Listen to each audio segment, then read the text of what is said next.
So welcome to the third session of Muwatin conference. We have two papers in this conference.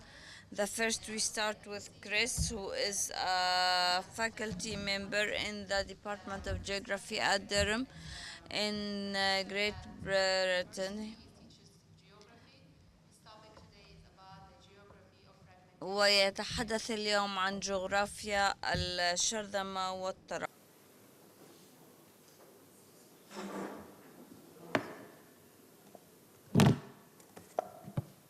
Okay, first let me apologize. I'm going to speak in English today.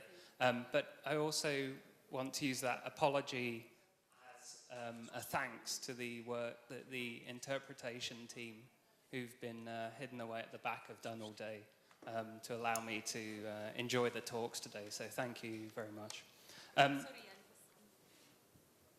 Thanks also to Muwatin for this invitation and opportunity to speak, and particularly to George and May for the invitation. When we met to discuss the theme of the conference, I thought I could speak a bit about the geography of fragmentation. And it's important at the outset to say something about the meaning of this word geography that's hung over a number of the discussions today before I move on to the fragmentation. Geography is or can be associated with naming physical features like mountains, rivers, cities. However, these days, most academic geographers are interested in the way different spaces affect social, political, economic, and cultural life. This involves thinking about space as a relation rather than a thing or an area. Hopefully, some of the multiple meanings of the term space will become clearer in my talk today. What I will emphasize in focusing on spatial fragmentation and connection is not only the physical arrangement of objects in relation to each other, but also intangible relations that separate and connect physical distances or physical places in very different ways. The second point I want to foreground in this preamble is that the spaces in which we live are not given. They don't have a natural existence. Rather, they are produced by social, cultural, and economic processes over time and thus can be changed. Furthermore, modifying and destroying certain spaces, or indeed creating new spaces, may alter social, cultural, economic, and political processes. So in other words, the relationship between society and space is reciprocal. And as I hope to show in what I'll say today, life under occupation teaches us this in very concrete ways. So, in summary, I want to think about space as both tangible topographies and intangible topologies, and as a process that affects and is affected by other social processes. These ways of thinking about space will inform what I have to say in the following talk. I will first provide a brief historical outline of what I've called the geography of fragmentation. I will do this using maps, and much of this narrative will be familiar to you. Then I will outline what's happening right now, spatially, in the West Bank. This will involve thinking about geography as more than physical topographic space, and thus we will have to move beyond the representation of the map. In particular, I want to foreground some forms of connection that have been forged alongside and as a direct result of the fragmentation. It's worth noting here very briefly that my focus is on the West Bank and not Jerusalem, Gaza, and the 48 territories. this focus is very indicative already of the fragmentation that's at work. In conclusion, I want to pose a question about the consequences of these geographies of fragmentation and connection. So let me begin with this image.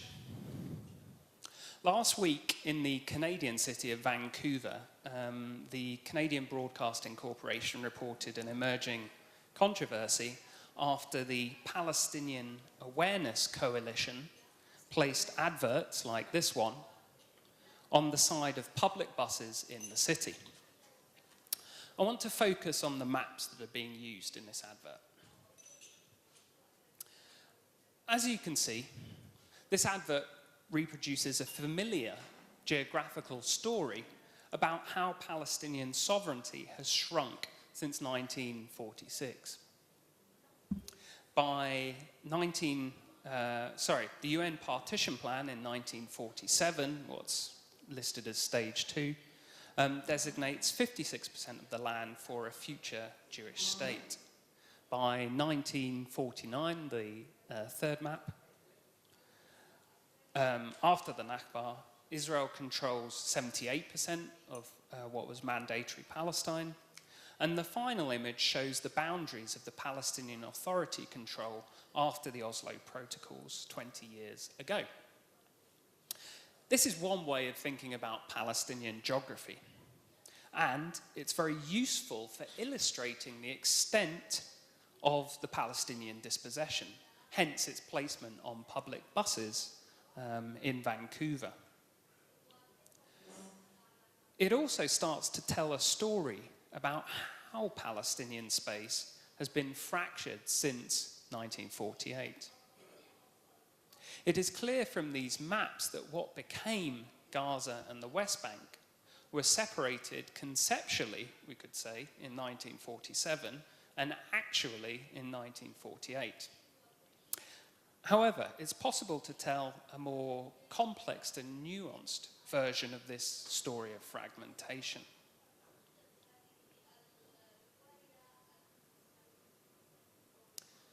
This map is taken from Derek Gregory's 2004 book, The Colonial Present. And it shows in more detail the fractured geographies of the West Bank that were created by Israeli colonization and the Oslo Accords. We can see now in this map the Israeli settlement colonies alongside Palestinian cities and villages, the road network or networks, and the division of space according to the three main political geographies of Oslo, areas A, B, and C. It's precisely these geographies that were both exploited and solidified during the Second Intifada. The map on the left, again taken from Derek Gregory's book, shows how the Israeli occupation envisioned and created a series of cantons connected by roads that were frequently either closed or severely blocked by the checkpoints that were built on them.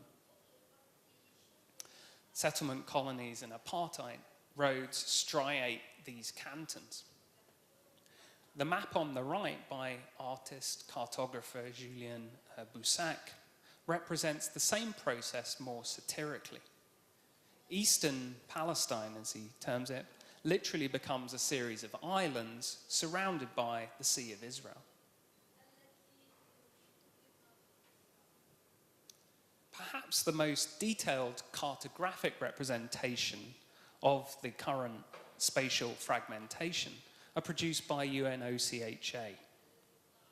Here we see their simplified versions of the various closures and restrictions across the West Bank and the Gaza Strip in December 2012. The larger and more detailed maps of the West Bank and Gaza Strip simply won't fit on a slide. Similar to the previous two maps, this geography of fragments, which appears visually as a mosaic of colours and lines, depicts part of the materiality of Palestinian everyday life here in the occupied territories. It's a geography of settlement colonies, checkpoints and barriers, and in fact legal agreements that define different jurisdictions of sovereignty, largely that can be traced back to the Oslo Accords. UNOCHA's cartography is therefore extremely useful for any discussion of this current spatial fragmentation that is occurring in the occupied territories. Although these maps are static, it's important to remember that this is a dynamic situation. If you could forget that, I'm sure you didn't. I'm sure someone with greater technical expertise than I have could overlay the maps that OCHA have been producing since 2001 in a chronological order and produce a nice GIF that registers the growth of settlement colonies, the opening and closing of different transportation routes, and the construction of the annexation wall. However, even this kind of representation would not capture a whole series of other spatial relations, less tangible, but nevertheless crucial to shaping everyday life in the occupied territories. So let's move away from the maps now and think about a different geography of fragmentation, one that is nevertheless intimately linked to the changes in territory and sovereignty that the UNOCHA map depicts. One of the most important changes in Palestinian society that has occurred since the early 90s, and again this will be of course very familiar to most people in this room, is growing inequality. And that inequality has a very visible geography. Since 1995, when the nascent Palestinian Authority moved from Gaza and Jericho to Ramallah, the authority's resources, largely provided by foreign donors, have become heavily concentrated here in Ramallah. Nearly every ministry has its headquarters here, and this in turn has created a huge number of civil service jobs here. Other factors, particularly the land theft and closures created by the annexation wall and the checkpoint regime during the Second Intifada, forced tens of thousands of migrants from around the West Bank, particularly the north, to move to Ramallah for work. If I could represent such processes cartographically, I would show an increasing number of bodies and dollar bills accumulating in Ramallah. However, these changes are harder to represent pictographically. I think language does a better job of mapping the geography that has emerged. Lisa Taraki and Nasa Abu Rame have described Ramallah's new geography using the terms enclave and Bantustan, respectively, both of which provide a more critical take on the more commonly used, or at least more commonly heard language of the bubble. What all of these terms, enclave, Bantustan, bubble, demarcate in the first instance is a space fragmented by the processes of colonial occupation. That is, a city surrounded by settlement colonies. In this sense, it's like many other Palestinian cities.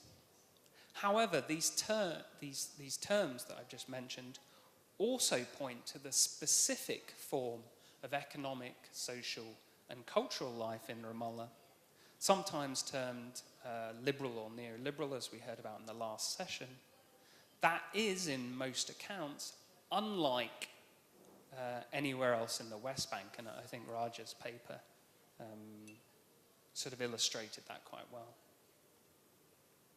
So here we return to the question of fragmentation and its social, economic, and cultural geographies. It's important to ask, what is the relationship between Ramallah and other places right now? The resources generated and spent in this city on public sector salaries, the jobs in NGOs that are closely connected with the apparatus of the authority, the growth of the building industry, which benefits from the need for more housing here. All of these resources are not spent elsewhere. This suggests that what we're seeing occurring is uneven spatial development, manifest in massive unemployment or very high unemployment in the north and the south of the West Bank, and a shortage of housing, an inflated cost of living in the centre of the West Bank, centred on Ramallah.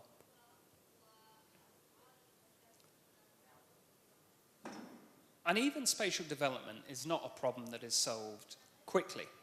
It requires a spatial redistribution of resources, which in turn requires concerted political will in an economy largely dominated by public expenditure. It becomes all the more challenging when large investments have been made in fixed capital, as we can see in the large ministry building projects that are dominating certain parts of Ramallah currently. Nevertheless, this uneven spatial development remains an important challenge to address, I would argue. While I don't have a well thought through strategy or solution, what I think I can do is repose this problem in a slightly different way. In other words, I want to think about the social spatial inequality, which is to say Ramallah's relationship with other parts of the West Bank, as a problem of fragmentation. Ramallah's situation, if that's the right word, is both a result of processes that have fragmented the West Bank, and its development as de facto capital has also been in part responsible for this fragmentation. Here we have an example of the reciprocal relationship between society and space. Posing the problem in terms of fragmentation might also be useful, because it invites us to think about the role connection or connections can play in any potential solution. Given the dominance of geographical fragmentation in this context, connections are often less often thought about. However, in my current study of migrant practices, a number of geographies of connection have emerged. My research project, entitled Families and Cities, an Everyday Geography of Ramallah, seeks to examine in detail the ways in which both recent and not so recent migrants living in the Bira neighbourhood of Sharait use, and in some cases do not use, families as a resource to make viable lives here in Ramallah. I'm currently in the process of using qualitative methods, repeat interviews, financial diaries, and participant observation to generate detailed case studies of 25 migrant families and individuals.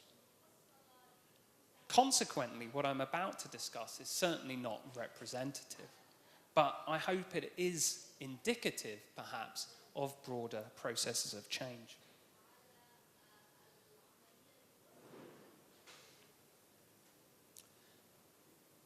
The first connection I want to discuss is the geography of remittances, or the movement of money or wealth along paths established by social, usually familial relations. Practices of remittance vary a great deal among different migrants. What is certainly true is that the stereotype one hears about migrants who come to work in Ramallah but take their money and spend it elsewhere is far from true. Consequently, trickle down, or perhaps we might say trickle across economies where money earned by migrants in Ramallah fuels growth in other parts of the West Bank are probably weak if they exist at all. For example, nearly every participant in my study, whether married or single, bought the furniture for their house or apartment in Ramallah. And many of them indeed have bought their house in Ramallah rather than renting. Or at least the bank has bought it and they're paying the bank back. Those who have moved to Ramallah with their families tend to spend most of their money in Ramallah. And in most cases, these participants don't visit their families in their places of origin that frequently, due to the cost in both money and time. Furthermore, their family members, and particularly elderly parents, may visit them in Ramallah for many months at a time, ensuring further expenditure here in this city. However, the single migrants in my study visit their places of origin more regularly. In some cases, particularly with single women, but not exclusively, this means every weekend. And many of these participants support their family members by giving them a portion of their monthly salaries. The second geography of connection I want to discuss is the emotional and social bonds that stretch from Ramallah to other villages and cities within the West Bank, and indeed in Gaza and Jerusalem too. These bonds are manifest not only in the perceived necessity of attending family occasions, such as weddings and mourning, but also in a strong desire to return to places of origin among some migrants. Length of time in Ramallah does not seem to guarantee acclimatization. Some of those migrants who want to leave Ramallah the most have lived here for over 10 years now. Indeed, they use the language of forced migration to describe their move here. While clearly their migration is very different from the forced migratory experiences of refugees who moved in 48 and 67, I find this a plausible conceptualization given the causes of fragmentation and centralization I briefly outlined earlier. However, there are also post-Oslo migrants who are now very committed to remaining in Ramallah. The children of all participants, particularly those born in Ramallah, may well be a different story altogether, and I can only speculate on this point largely. One participant who grew up in Ramallah after his father migrated identifies much more strongly with Ramallah than his village of origin. He was even blamed by his extended family when his school football team here beat a rival school from the village in which his father grew up.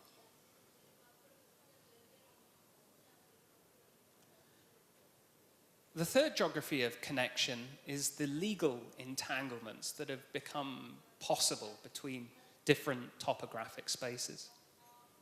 A great deal has been written about how law has been used to sever Palestinian bodies from colonized spaces, including, of course, the 48 territories, Jerusalem, and land in Area C. Such bodies are able, one could say, forced to work within that same legal framework to establish lives that take place within, but are still able to exceed the boundaries of Ramallah. The rapid growth of Jerusalem neighborhood of Kufr Aqab, Sharait's neighboring neighborhood or next door neighborhood, and the movement of many residents of Sharait to this neighborhood in order to maintain their center of life there is certainly an effect of the occupation, but it's also, I think, can be seen as a strategy of resistance by Palestinian Jerusalemites, almost a kind of necessary resistance. And as Mendel notes in an article in New Left Review that was published just this year, the population, the Arab population of Jerusalem has been growing very steadily, and according to him is up to 36% now. This is obviously despite the many deportations. And so many Palestinians are able to simultaneously claim benefits from the Israeli state, maintain some freedom of movement within the 48 territories, and make a life that is functionally in Ramallah, at least in terms of work and consumption. The final geography of connection I want to foreground is the least tangible. It's ideas about urban life. Cities like Dubai and Amman appear as unsighted reference points in some of the urban planning documents produced by the Ramallah and Beira municipalities. But the imaginative geographies of participants in my study are more extensive still. Frequent comparisons are made with other places to think about a number of current issues, including with Paris or London or New York, in relation to and usually protest about the high cost of living, with Japan to think about the problems of development within a limited topographic space, and in one case with Somalia to make a point about poverty. So, 4 connections: remittances, intimate ties, law, and urban imaginaries. There are no doubt many more. On their own, such processes of geographical articulation or connection aren't going to overcome the political fragmentation and will probably have little effect on the economic inequality that is emerging within the West Bank. However, they nevertheless offer already established connections which concerted effort to end fragmentation might work through. For example, it would be very easy to staff a new authority ministry in the north or the south with existing employees who currently work in Ramallah but want to return home.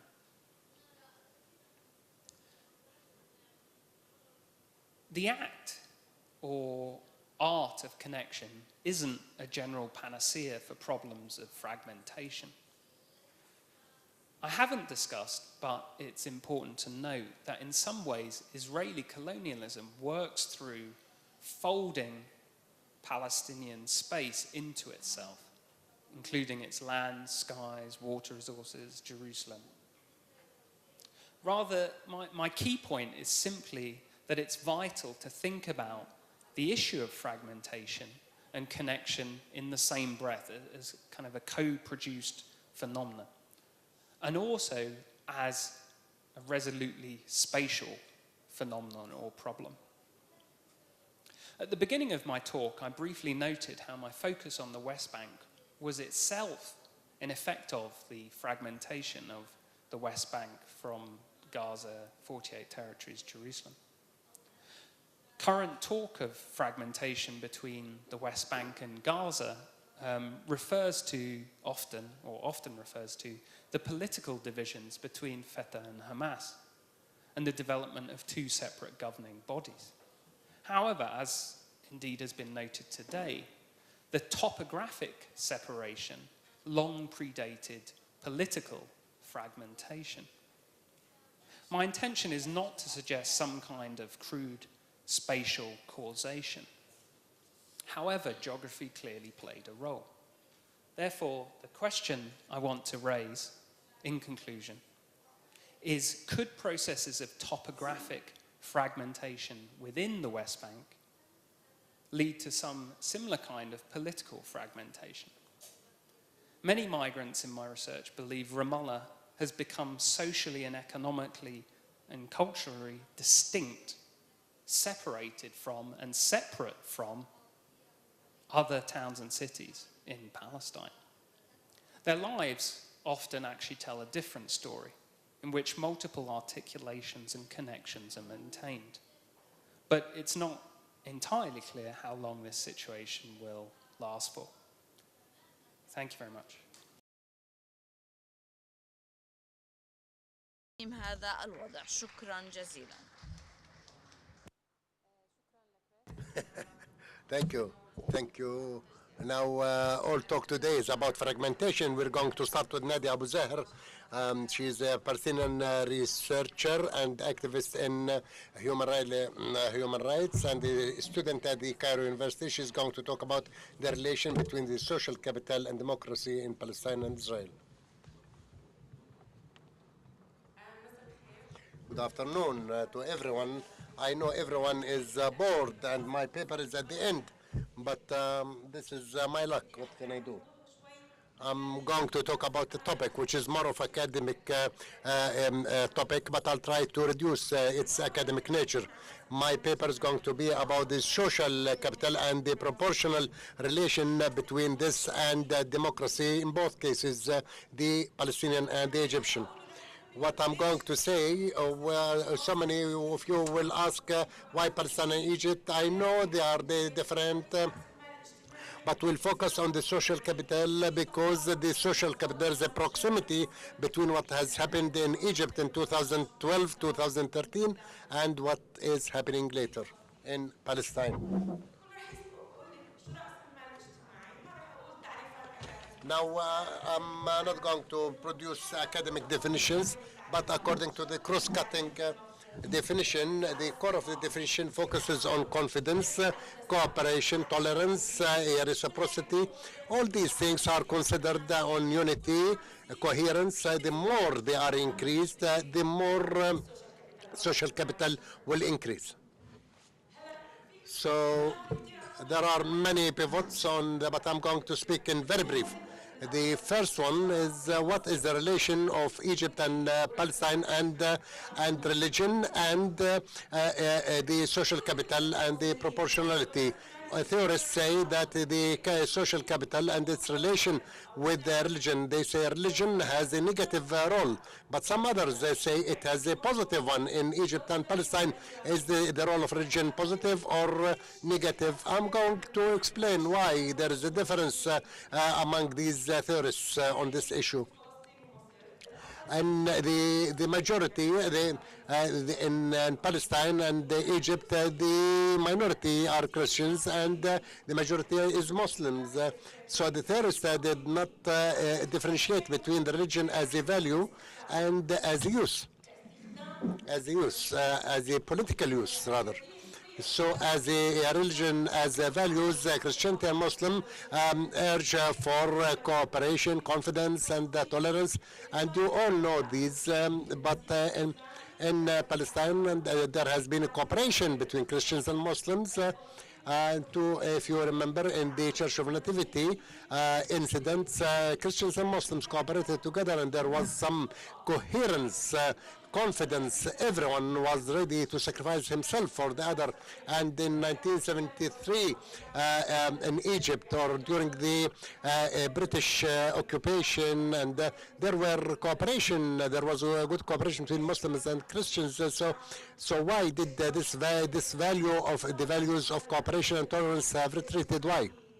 Retracted. Now, why do we hear that there are problems between Christians and Muslims? Is religion related to that or not? What happened in Egypt and also in Palestine the same? Hamas in Palestine and Muslim Brothers in Egypt, they always existed when the political system started in Palestine. We had Hamas was existing, and there was a competitive kind of relation. And also in Egypt, the Muslim Brothers always existed there. What happened, in fact, that the factor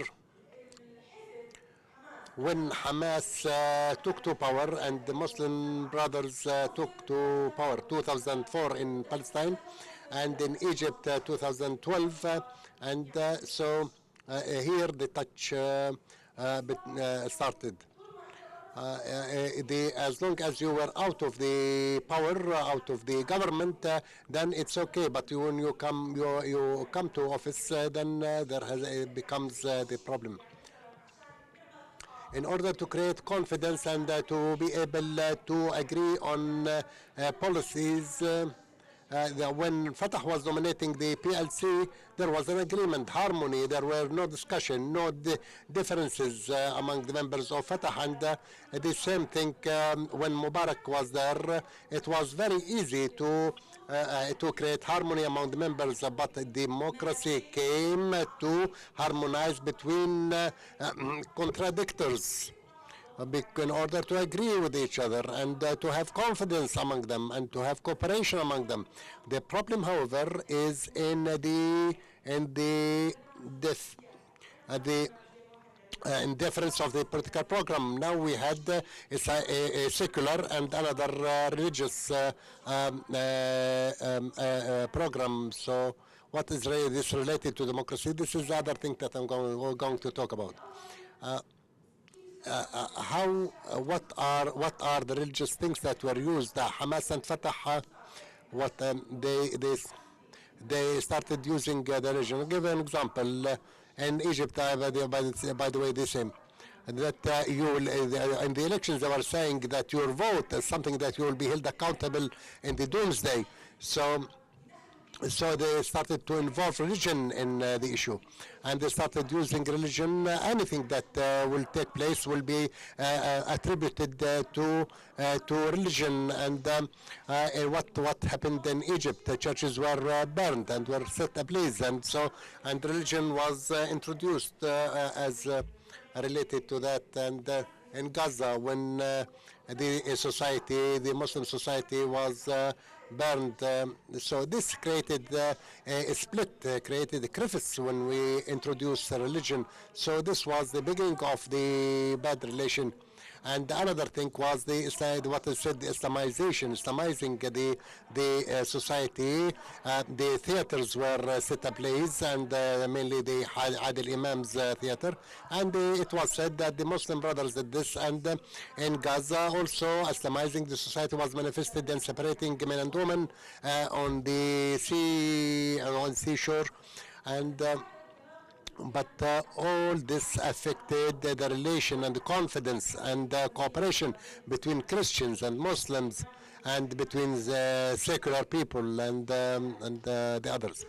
So in brief, what was said in the morning, why did we come to this? Why there is a traction and there is a collapse in the social capital that reached to the level of disintegration, the lack of confidence, and reached the level of divorce. My colleague in Egypt the other day said that it reached a level of divorce among people, whether one of the spouses belongs to Muslim brothers and the other is not.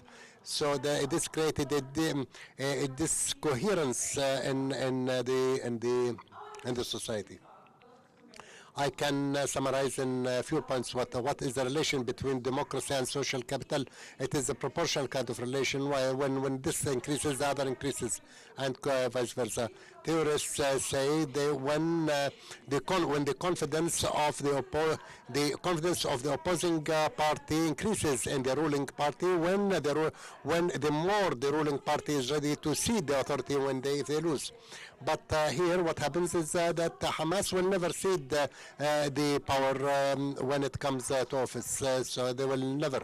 So this created a lack of confidence. The Islamic forces say that those people, when they come to power, they believe that this is on property. Mubarak and his followers will believe that, and Fatah as well, that such parties are not ready to cede the power, because they believe this power is their own property. We don't have that democratic background that we should be ready. And when this happens, then this is the beginning of the touch between the parties. When the opposing party reaches or comes to office, they should not change the law, because if you don't change the law, then this maintains the confidence of the opposing parties. But what happened in Hamas? Fatah became afraid that Hamas will change the laws.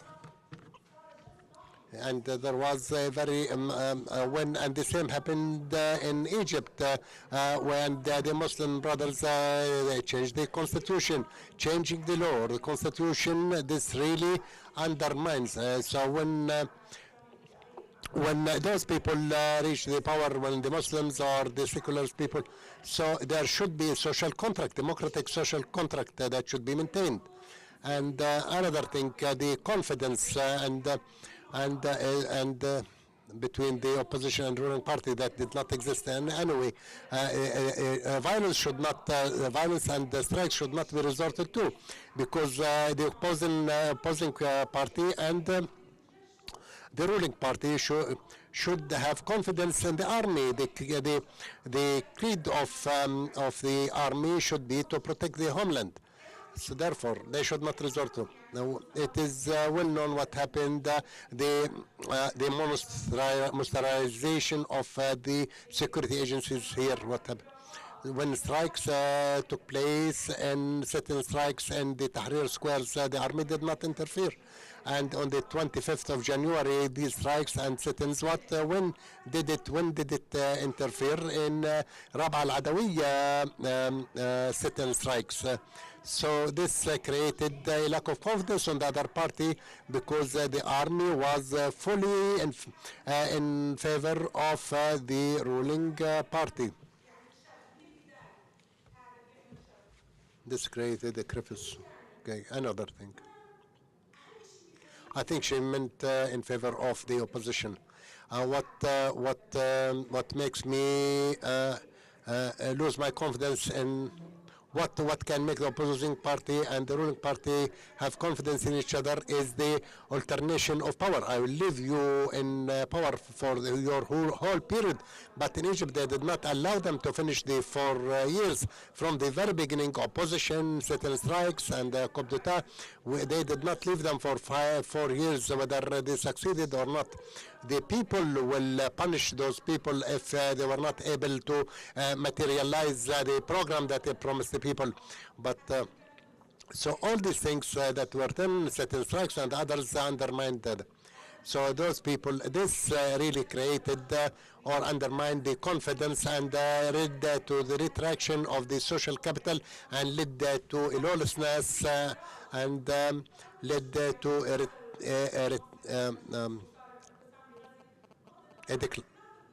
well, despite the different circumstances, when the confidence is lost, then they resort to the media. The role of the media should contribute to unity, to tolerance, contribute to bridging the gaps. But what happened here?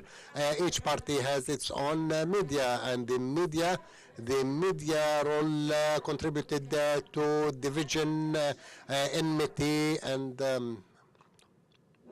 hatred. Another thing that I want to say regarding interpreting the powers, what does this mean?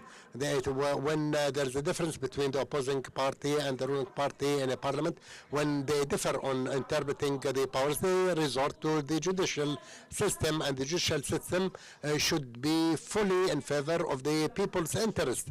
So when there was a difference between Abu Mazen and when he assumed the powers of the Minister of Interior, they did not resort to the judicial system because the decision of that ruling part of the judicial system would be partisan.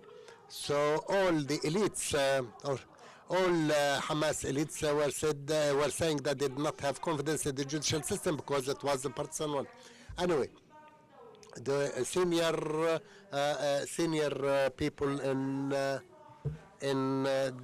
Egypt and when powers were misunderstood or misinterpreted, and Morsi started to sack people, then this great. We were hoping that when Hamas comes, there will be a little opposition, contradiction, and to allow opposition to be involved in the system at the same thing in Egypt. But what happened is that a retraction, but that led to the retraction of democracy, collapse of the, it's a collapse of democracy and the social capital. Egypt was the quickest to reach democracy. People were happy that on the 25th, Egypt was the one that reached democracy and elections, but at the same time, they were the speediest in refraining or retracting from democracy. Now we said, I meant within the Arab Spring countries, they were the people who suspended the emergency situation quicker than others. Well, we hope that things will be solved on the 14th of September, But let's talk about some scenarios if there's some time. Egypt is approaching to various scenarios, either a division, and the Christians would probably demand to have their own state. This is according to some, or to be a failure state, or to be or America will redraw the delineate the political borders, or it will become under the military control. This started, in fact, by arresting the leaderships and restricting liberties, closing newspapers, torture in prisons. So there has been a clear collapse in the capital, social capital. So if the elites don't do some start quickly to rebuild the social contract, to rebuild what has collapsed.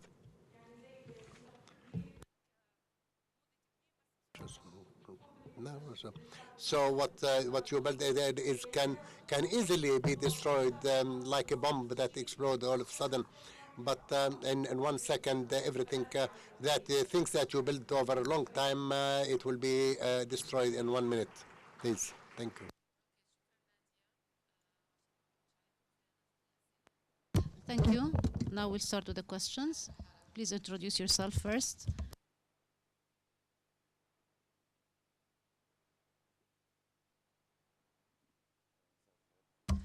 Good evening. My name is Ahmed Abbas. I only want to comment on what Ms. Nadia said, and this is a very important topic. You are speaking about the social capital. The party that ruined the social capital are the few days in which the Muslim Brotherhood took over everywhere during the few days that they took over, starting by Hamas here until Egypt, Tunisia, Libya, and wherever you please. When they took over, they changed the social contract that you wanted to preserve. You going back to Intifada and pre-Intifada and our social traditions in which we normally lived. When the Muslim Brotherhood started to deal with the Palestinians in a different manner using religion, not only Fatah rejected the presence of Hamas, but the majority, if not all, the people who used to live a normal life and who believed in secularism and believed in the separation of the religion from the state. This is how we used to live. And this is where the problem lies. It is not that they were not given the opportunity. They did not give themselves the opportunity to work and cheat people until they became stronger. They did not take enough time to do so. Those who lived in the West Bank and Gaza, and even in Egypt, know that. What happened in Egypt is similar to what happens until now in Gaza. If a person is walking with his sister on the street, he or with his wife, he must have a paper to prove the relationship.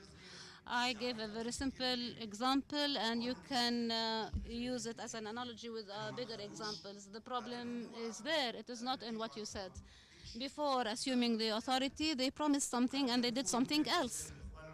Possibly the Muslim Brotherhood in the government, they did not want this to happen, but when people saw that the Muslim Brotherhood has assumed power, they started to behave in a different manner on the streets. As you said, the segregation, gender segregation started, and do you have a specific question? Thank you. No, there is no specific question. Thank you.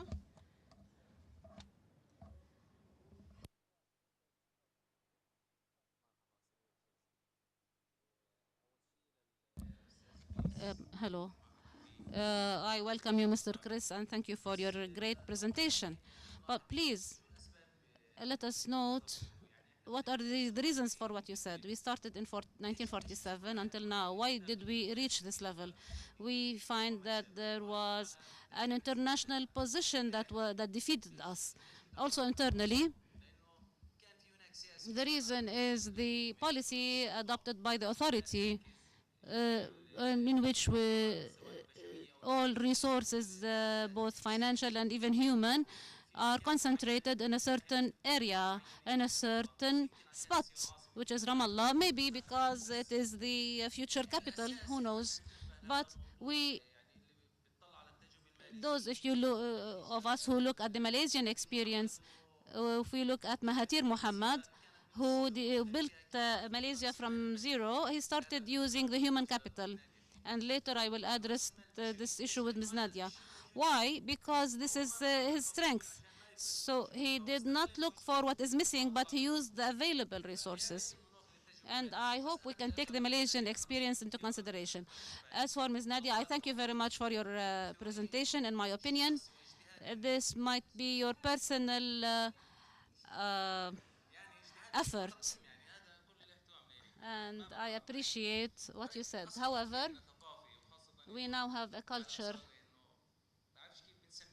I don't know what to call it, that some people are rightists and others are leftists. Some are Islamists and others are secular. We have brought in such a culture. And this is a new Sykes-Picot, meaning the fragmentation of people. What happened in Egypt is as follows. A woman was married. She divorced her husband. How is she going to go back to her husband after a third divorce? And according to the Islamic law, she has to marry a different person. So she married Morsi so that she would go back to her original husband. This is how I explain the Egyptian experience. Allow me. This is what happened. This is how I see it.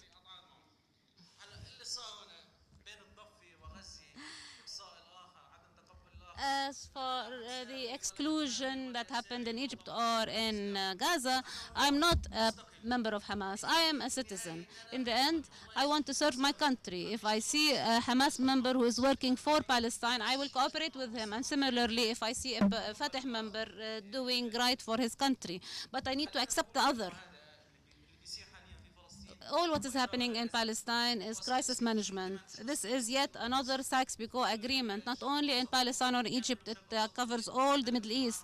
They not only want a new Middle East, but the new Arab world, and maybe they are going to transform the Arab humans as well.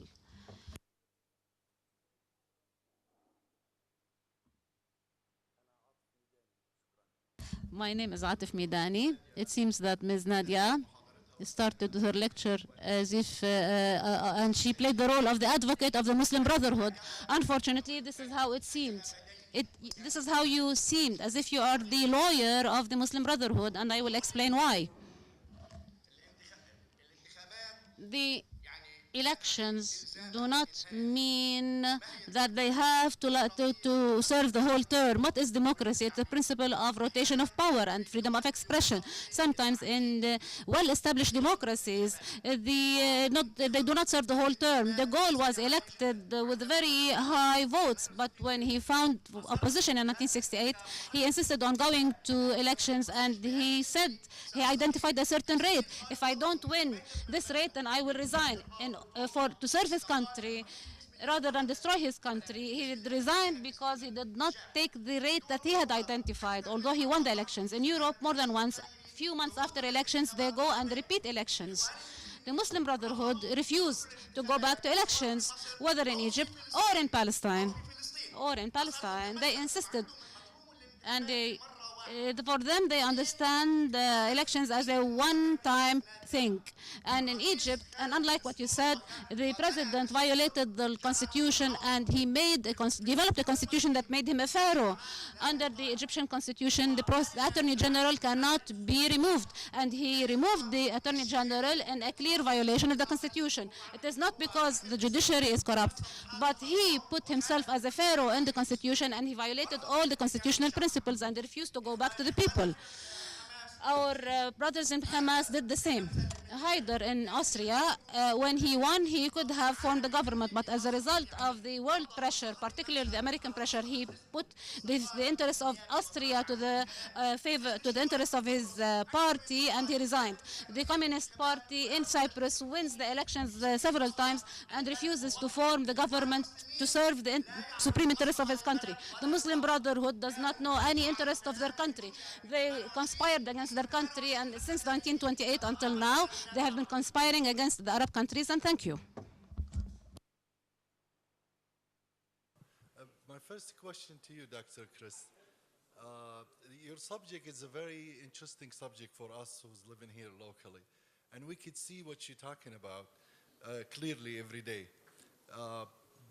My first point, why not will be Gaza West Bank separation the starting point?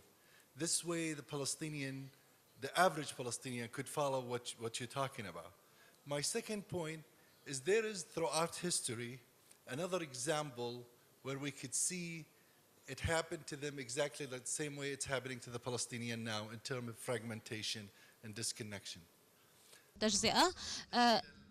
هذا كان سؤالي. My other question is addressed to Ms. Nadia, and it's a serious question based on your study. Is there any work on the internal Islamophobia? Thank you.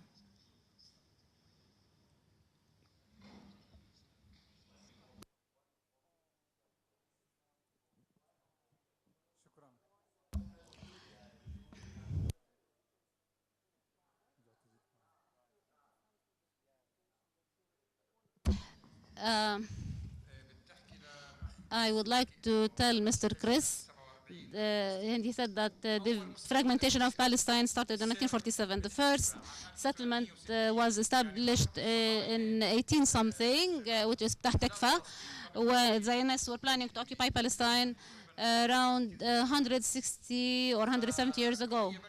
And the Palestinian question started before 1948, and the British came, and in the pretext that they want to, and I don't know what to say, on the pretext that they want to separate between us and the Jews, they facilitated land purchase, and they created even the system of administrative detention,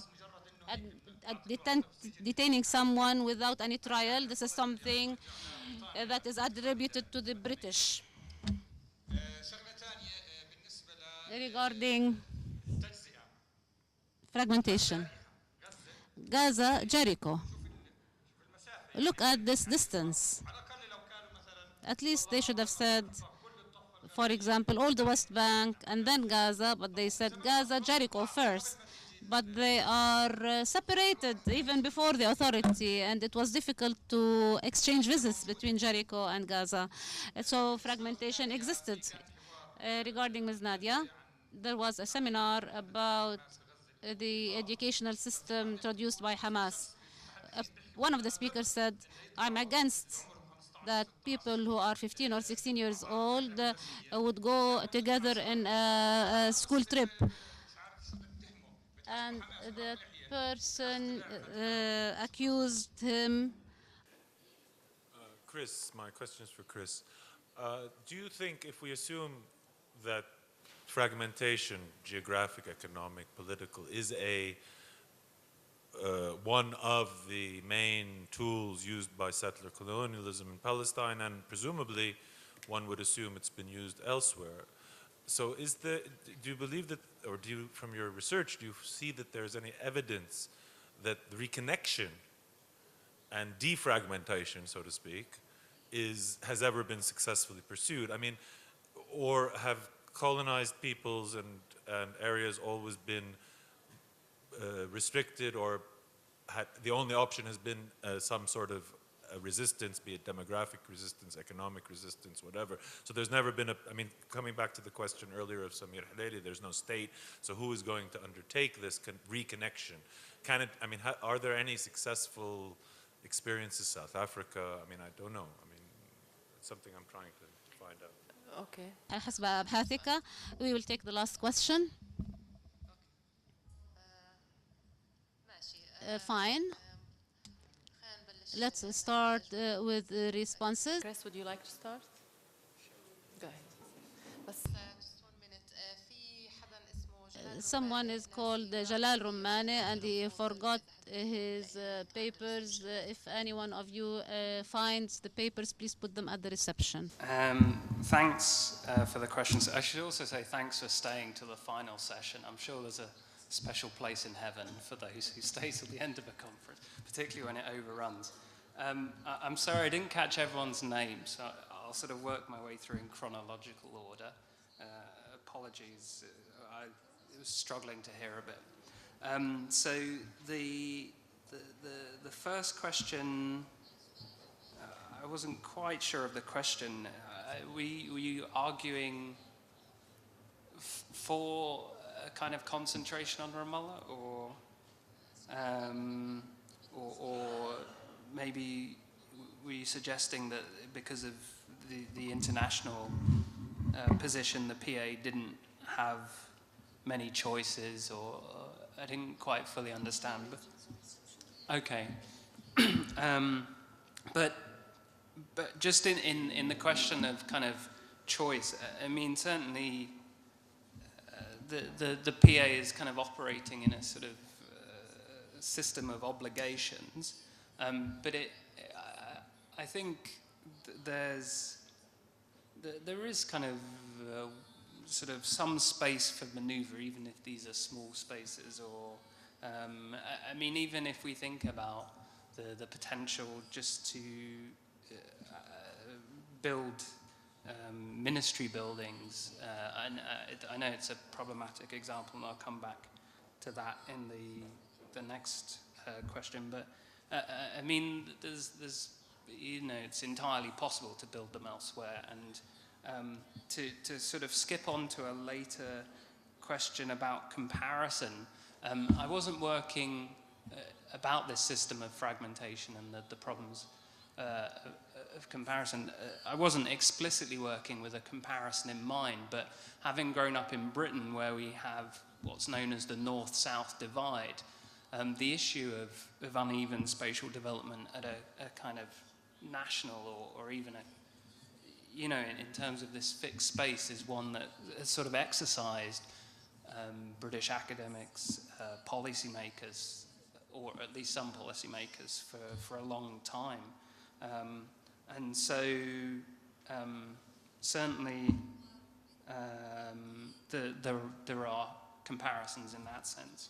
I take the point about just the West Bank, and actually thanks for kind of reiterating that. My point wasn't to suggest that we should begin with the West Bank, but what I was trying to do rather was to think conceptually about this issue of connection in relation to fragmentation.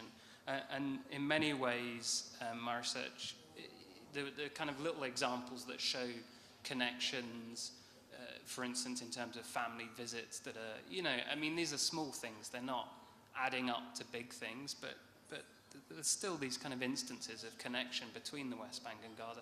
I mean, it's incredibly hard, and I'm not suggesting, as I said, that it's some kind of panacea, but I absolutely take your point. And in many ways, skipping on to the final question, I wonder if in terms of this, examples of connection, whether, and I'm not necessarily arguing for it, but whether the one state idea kind of offers a way of connecting the different spaces, the territory, the 48 territories, Jerusalem, Gaza, and West Bank. I mean, in a way it does. Now, whether that's something that you want to kind of pursue and how you want to pursue it is kind of up in the air.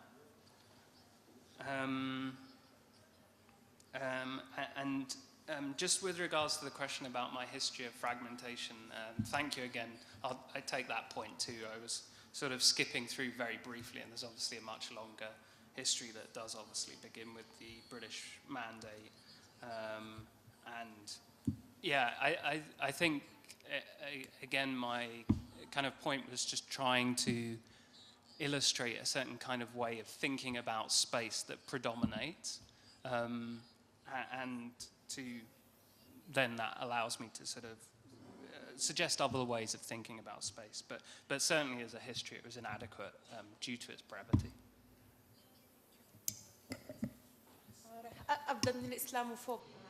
I will start by Islamophobia, if you allow me. Yes, we have people who are started to be afraid of Islam. Yes, this phobia started to emerge even here, but you have to understand something here. Europe has witnessed bloody wars with the French Revolution and the American Revolution until they reached their state of freedom. There was a lot of controversy until they achieved their secularism. It was on dead bodies. Here we have people with a secular agenda. They are both Muslims. It would have been easier had there been between two separate sects between Muslims and Egyptians. The Hosni Mubarak regime is an Islamic Sunni, and so are the Muslim brothers. So we're not here between Muslims and Jews, or Jews and Christians. So you have two halves of the society here. I do not care about Hamas, Fatah, or Muslim brothers. I'm focusing on the social capital, the society itself. What is more important, the authority or the society? If you say the authority is more important, then raise your hand. The difference between Fatah and Hamas is over power and authority. They don't have the conciliation because everybody fears for their authority on their territories. They do not fear for the public interest. What is better is to achieve a reconciliation. Please let her finish her answer. المهم أن the important thing is to agree how to disagree. It's either you or me. It's either you and you. There is no place for both of us here in the democracy. I said that it is not important. This rotates whose power over whose power, but the important thing is to agree how the difference will be managed. Let's learn from Israel. You have the extremist right and the Likud, which disagreed with Oslo. But when Oslo came, have they established a law to revoke Oslo when they came to power? No, they didn't do so. This is what I want to reach. There are things what the speaker here mentioned. We need to agree how to manage our disagreement. And the most important thing is to agree on what are the things we are afraid of most. Because what matters is the society. Is it what matters that we go united for a state recognition or not? Egypt, everybody says we want to divide it into several states, which is better for them, united or divided. They exist whether wanted. They were not gonna deport them to the moon, either party. So the solution is to agree through democracy. I'm not defending. Those who taught me know that I support democracy. I do not support any either party, and he's a Christian, and my tutor was a secular. And those who want to learn more, there's a book I published recently about social capital and the role of Palestinian elites in the formation of this social capital. Please read it before you judge my thoughts. This is what I wanted to raise. Thank you. Thank you for the intervenants, for your participation, and to Muwatin. And we hope to see you tomorrow on the 7th of September at 9:30 in the same place here. Thank you.